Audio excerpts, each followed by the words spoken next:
Rumah Sakit Indonesia, kita akan membahasnya pemirsa. Kami ajak Anda untuk berdiskusi bersama dengan sejumlah narasumber yang berkompeten terkait dengan dugaan pendudukan Rumah Sakit Indonesia di Palestina oleh Israel. Dan juga pemirsa sudah bergabung bersama dengan kami melalui sambungan virtual, aktivis kemanusiaan dan jurnalis sudah ada Mas Muhammad Hussein. Assalamualaikum, selamat sore Mas Hussein. Waalaikumsalam warahmatullahi wabarakatuh. Baik. Selamat sore. Baik, kemudian juga ada anggota Komisi 1 DPR RI, sudah ada Pak Syahrul Aidi Ma'zat. Pak Syahrul, Assalamualaikum, selamat sore.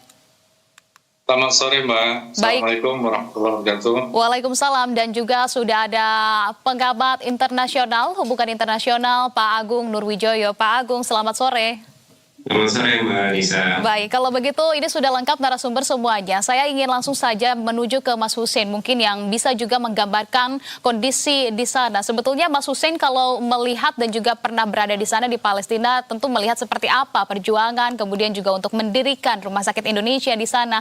Tanggapan Anda kemudian melihat tingkah dari pasukan Zionis yang membentangkan spanduk mereka di sana ini seperti apa, dan sebetulnya kondisinya juga seperti apa Mas Hussein? Kronologinya apakah Anda juga sudah mendapatkan informasinya?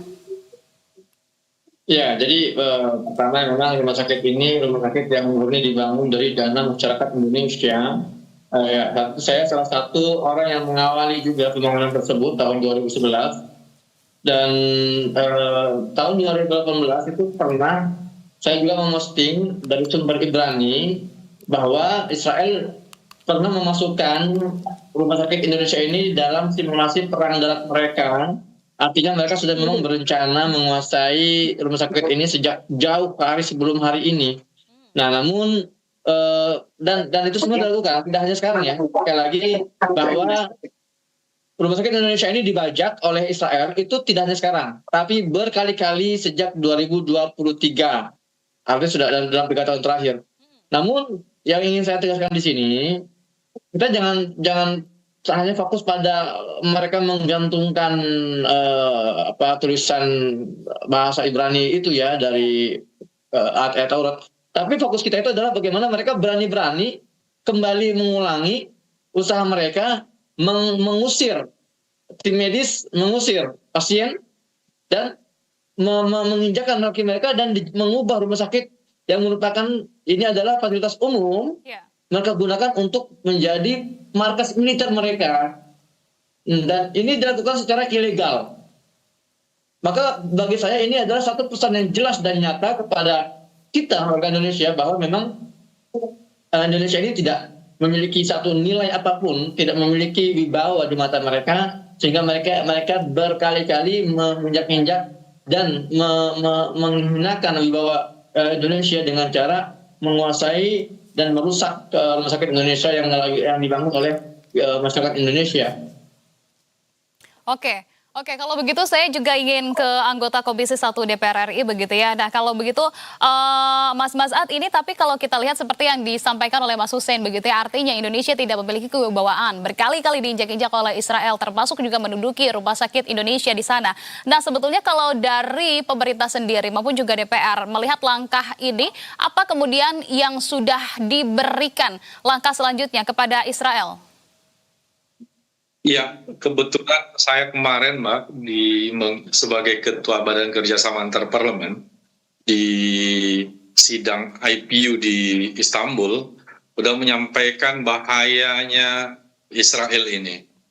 Ini adalah sebuah gerakan yang mereka sebut sebagai negara, kalau kita belum mengakuinya negara, yang tidak bisa hidup berdampingan dengan orang lain dan tidak menghormati negara lain, bahkan aturan-aturan internasional. Berapa banyak yang dia langgar, yang dia rendahkan, bahkan sekelas PBB saja di UNRWA mereka turunkan benderanya. Kemarin tentara perdamaian yang juga dari Indonesia dan terakhir dari Perancis itu ditembaki oleh Israel.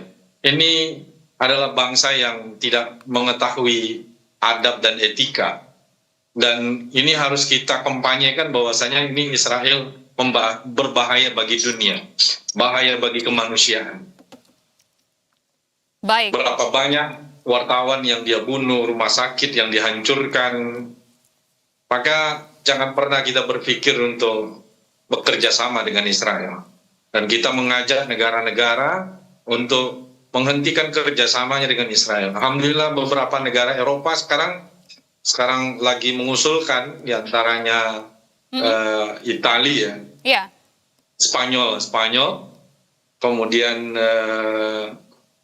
ada 2 negara yang mengikuti, ada gerakan itu. Oke, itu langkah yang kemudian bisa dilakukan begitu ya sebagai bentuk balasan. Nah, tapi Pak Syahrul, kalau kita melihat hal yang dilakukan oleh Israel ini, apakah kemudian pemerintah Indonesia maupun juga DPR begitu ini sudah melihatkah bahwa langkah ini merupakan langkah provokasi yang dilakukan? Betul, provokasi, sangat provokatif. Bahwasanya langkah ini sangat provokatif, seolah-olah melecehkan, bahwasanya menunjukkan rumah sakit yang kalian bangun sekarang kami kuasai begitu. Memang beberapa kali petinggi-petinggi Israel ini mention Indonesia ya, karena memang Indonesia sangat concern untuk memperjuangkan kemerdekaan Palestina. Berapa banyak NGO dari Indonesia ini yang ikut membangun Gaza, membangun Palestina, mengirimkan bantuan, memberikan dukungan politik ya. Termasuk kita, Mas Hussein kita ini yang luar biasa, pernah tinggal di sana, berjuang di sana, yang luar biasa. Jadi tentu ini tidak akan menurunkan semangat kita bangsa Indonesia, karena ini adalah amanat dari Undang-Undang Dasar kita. Baik. Nah, artinya sebetulnya kalau kita melihat terutama adalah infrastruktur rumah sakit, kemudian juga tenaga-tenaga medis seperti yang Mas Hussein sampaikan, bagaimana mungkin kemudian ada keberanian dari Zionis Israel ini untuk kemudian mengusir begitu ya, kemudian juga meniadakan untuk adanya fasilitas kesehatan di sana. Padahal fasilitas kesehatan kita ketahui merupakan satu infrastruktur yang memang seharusnya dilindungi. Kalau begitu saya ingin ke Pak Agung. Pak Agung, kalau menurut Anda, pandangan Anda melihat tindakan pasukan Zionis ini, apakah ini sudah saatnya kah direspon tegas oleh pemerintah kita setelah kita lihat sebelumnya ada 3 tentara Indonesia yang gugur di Lebanon, kemudian tentunya ini juga berkaitan dengan tindakan Israel yang kali ini kemudian menduduki rumah sakit Indonesia? Ya, tentu Mbak. Jadi kemudian kalau kemudian kita dalam perkembangannya ya, apa yang tadi juga disampaikan oleh Pak Syahrul ya, dalam memberikan statement dan segala macam, tapi kemudian saya perlu menggarisbawahi bahwa statement is one thing, action is another thing gitu ya. Jadi ruang diplomasi itu dalam konteks multilateral, dalam membuat kesepakatan dalam forum IPU dan menciptakan kesepakatan bersama itu bagi saya sebuah keniscayaan ya. Untuk kemudian dilakukan, tapi tentu hal itu tidak cukup ya untuk kemudian kita menekan pihak Israel. Nah, tentu kemudian akhirnya mendorong misalkan investigasi serius yang independen atas penguasaan objek kemanusiaan, karena tadi Mas Hussein juga menyampaikan, dan tentu kemudian harus kita garis bawahi kan yang namanya rumah sakit itu adalah dalam konvensi Jenewa bahkan menegaskan ya bahwa rumah sakit itu objek sipil yang dilindungi sehingga dilarang untuk melawan penyerangan, digunakan sebagai kepentingan militer, apalagi kemudian akhirnya kita lihat sekarang dia dijadikan sebagai sebuah simbol propaganda dari pihak Israel seperti itu. Nah, jadi jelas sebenarnya Israel ini kan sebagai mempertegas dirinya sebagai pelanggar hukum humaniter internasional seperti itu. Nah, artinya kan memang rumah sakit ini tidak boleh menjadi panggung propaganda dalam sebuah peperangan. Apalagi sekarang sebenarnya kalau kita mau jujur ini masih dalam fase gencatan senjata. Nah, yang berikutnya tentu langkah-langkah diplomasi yang kemudian perlu didorong oleh Indonesia tentu dalam mekanisme yang ada di PBB ya kan, dan kemudian kalau kemudian kita masih intensi Pak Prabowo gitu ya dalam misalkan dalam konteks Board of Peace ya kesertaan Indonesia dan di dalamnya, harusnya kemudian Indonesia melalui Pak Prabowo juga punya intensi untuk menunjukkan ke rakyat bahwa keberadaan Indonesia dalam BOP itu bermanfaat dengan memberikan tekanan melalui forum-forum tersebut. Artinya kemudian harga diri Indonesia harus kemudian benar-benar ditunjukkan, bebas aktif Indonesia harus kemudian ditampakkan, dan tentu tidak hanya sekedar selesai dalam konteks memberikan semacam statement seperti itu. Nah, karena memang dalam kondisi sekarang ini jelas, kalau tadi Pak Syahrul juga menyampaikan ada bagian dari provokasi Israel, itu menjadi satu sinyalemen yang sebenarnya buruk dan memberikan ancaman keamanan yang sifatnya lebih luas dalam konteks kawasan Timur Tengah. Oke, baik. Kalau dari Mas Agung, langkah yang harusnya dilakukan oleh pemerintah adalah dengan kemudian mengedepankan ruang diplomasi. Bagaimana dengan Mas Hussein? Mas Hussein sebagai jurnalis juga, kemudian juga aktivis juga, apa yang seharusnya mungkin dilakukan oleh pemerintah melihat situasi yang ada di sana usai mengancam begitu ya adanya aksi pasukan Zionis Israel. Kita tahu bahwa pemerintah juga sudah melakukan ataupun mengeluarkan statement ancaman kepada pihak Zionis ini, Mas Hussein. Ya, bicara diplomasi dengan Israel ini ada satu bahasa yang sangat dipahami oleh warga Gaza sejak bertahun-tahun, yaitu adalah Israel ini adalah satu bangsa yang tidak mengenal bahasa perundingan, karena satu-satunya bahasa yang mereka bisa ajak berunding adalah bahasa kekerasan. Dan kalau bicara diplomasi ini kan, kalau misalnya serangan Israel kepada Indonesia ini sebatas misalnya serangan verbal misalnya ya, atau hinaan. Tapi kita lihat ini bukan lagi hinaan, bukan lagi sekedar kecaman. Israel itu sudah membunuh secara sengaja. Sekali lagi Israel membunuh secara sengaja 3 tentara UNIFIL asal Indonesia yang sedang bertugas sebagai pasukan perdamaian. Israel juga sudah secara sengaja menduduki rumah sakit. Dan kalau kita melihat lebih dalam, apa artinya pendudukan rumah sakit Indonesia ini? Artinya mereka mencegah warga Palestina untuk mendapatkan akses medis. Dan hari ini warga Gaza ini belum pulih dari lukanya. Mereka sedang terbaring kesakitan, mereka sedang berteriak karena luka yang belum kering, yang masih basah. Namun di tengah luka tersebut, di tengah tangisan tersebut, mereka dipaksa untuk meninggalkan rumah sakit Indonesia, ya, karena alasan apa? Karena alasannya Israel ini memang bersikeras dan berambisi untuk menyiksa warga Palestina di Gaza.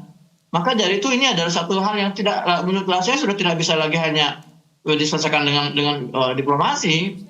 Indonesia bisa dengan tegas misalnya memutus hubungan dengan negara-negara yang selama ini berkontribusi dalam genosida, ya, atau Indonesia bisa mulai melakukan scanning ulang, ya, inventarisir perusahaan-perusahaan yang terafiliasi dengan Israel untuk mulai dilakukan tindakan tegas, ya.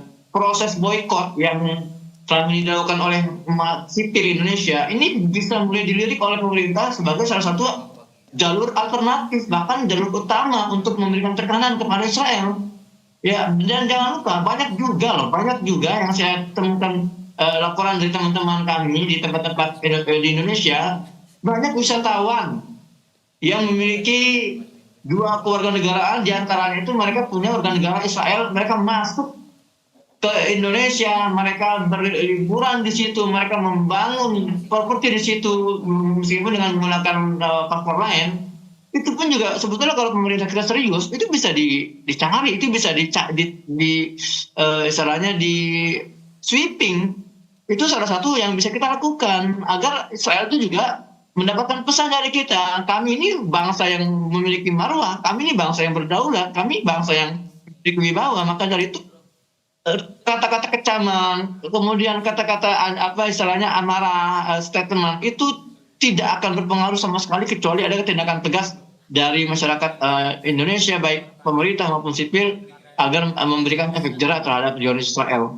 Baik, perlu ada persatuan dari masyarakat Indonesia, langkah tegas seperti boikot yang kemudian juga bisa dilakukan begitu ya. Selain adanya ruang diplomasi yang bisa dilakukan oleh pemerintah. Kalau begitu saya ingin ke Pak Syahrul. Pak Syahrul, apakah 2 agenda tersebut ataukah 2 aspek tersebut ini juga sebetulnya seringkali masukkah ke dalam pembahasan di ruang-ruang diskusi dalam forum di Komisi 1, Pak Syahrul, seperti apa? Dan juga bagaimana kemudian Komisi 1 juga memberikan rekomendasi kepada pemerintah terkait dengan langkah ini? Ya, kita di forum parlemen di Turki kemarin, di IPU, kita sudah mengajak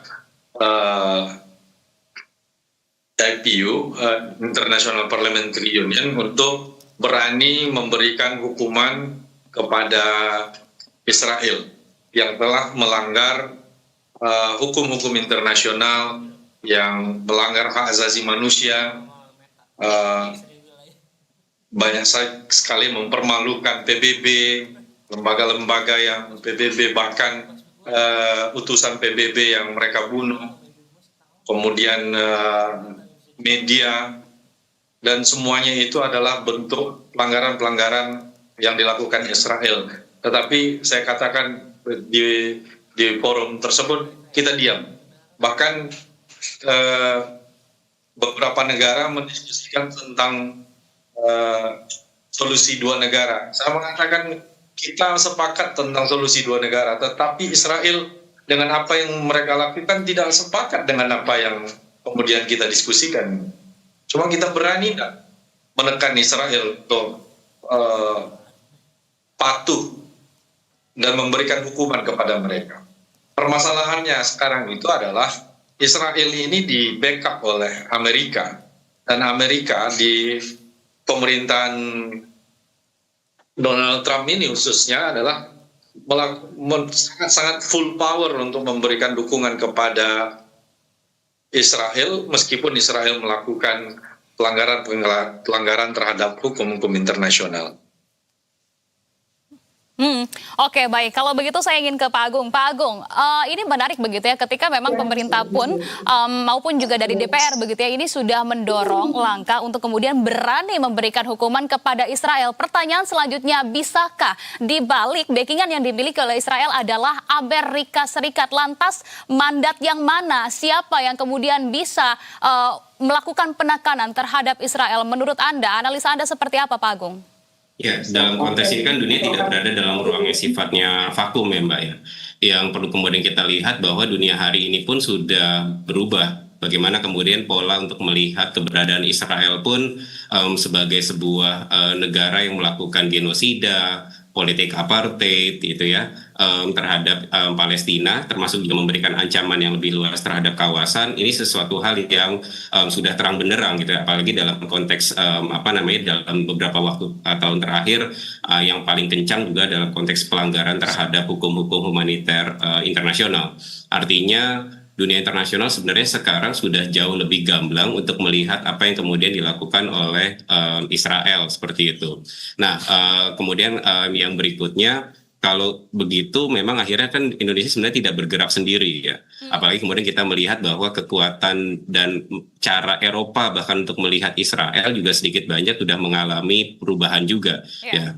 Bahkan kalau kemudian kita melihat dalam konteks tidak hanya dalam level elit ya, artinya dalam konteks negara, tapi dalam konteks masyarakat sipil, bagaimana kemudian hari-hari ini teman-teman masyarakat sipil melakukan gerakan melalui Global Smooth Flotilla, atau bahkan dalam survei terbaru di Amerika Serikat itu menarik.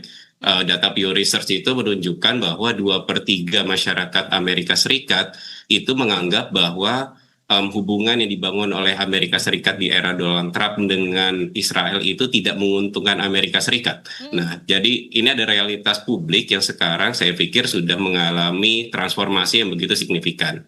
Artinya sebenarnya ruang-ruang tersebut menjadi ruang yang sifatnya strategis, dan sejarah sebenarnya berkata, Mbak, kemudian kita melihat dalam era-era ketika dahulu namanya Afrika Selatan ini melakukan politik apartheid ya.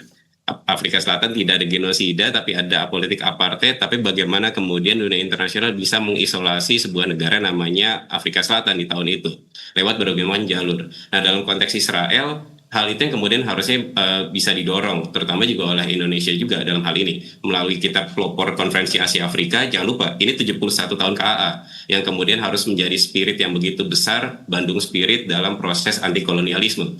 Yang kedua, tentu dengan negara-negara Barat. Ya, proses untuk kemudian negosiasi, diplomasi itu kemudian harus dilakukan. Kerasnya sikap Spanyol tentu menjadi satu sinyalemen penting bahwa itu ada satu bentuk mitra penting kita untuk memberikan tekanan yang lebih masif sebenarnya untuk Israel. Dan kalau kemudian kita meyakini diplomasi, apa yang kemudian terjadi misalkan diplomasi koersif dalam bentuk blokade, dalam bentuk sanksi, embargo, itu menjadi satu kekuatan penting ya untuk merubah sikap Israel. Ya, oke baik. Tentu itu menjadi catatan-catatan begitu ya. Itu juga menjadi langkah yang kemudian merupakan fakta ataupun realitas yang kita bisa lihat dan juga kita bisa tatap sekarang bagi masyarakat internasional untuk tetap kemudian bersatu begitu ya melakukan embargo terhadap Israel atas serangan-serangan maupun tindakan-tindakan yang memang tidak dibenarkan, tekanan yang nyata agar diberikan kepada masyarakat ataupun Israel ini. Terima kasih kalau begitu atas pandangan yang sudah dibagikan. Sudah ada Mas Hussein, kemudian juga Mas Agung maupun juga Mas Yusuf. Terima kasih banyak sudah bergabung bersama kami di Berita Satu Sore. Salam sehat selalu. Assalamualaikum. Waalaikumsalam warahmatullahi wabarakatuh. Terima kasih.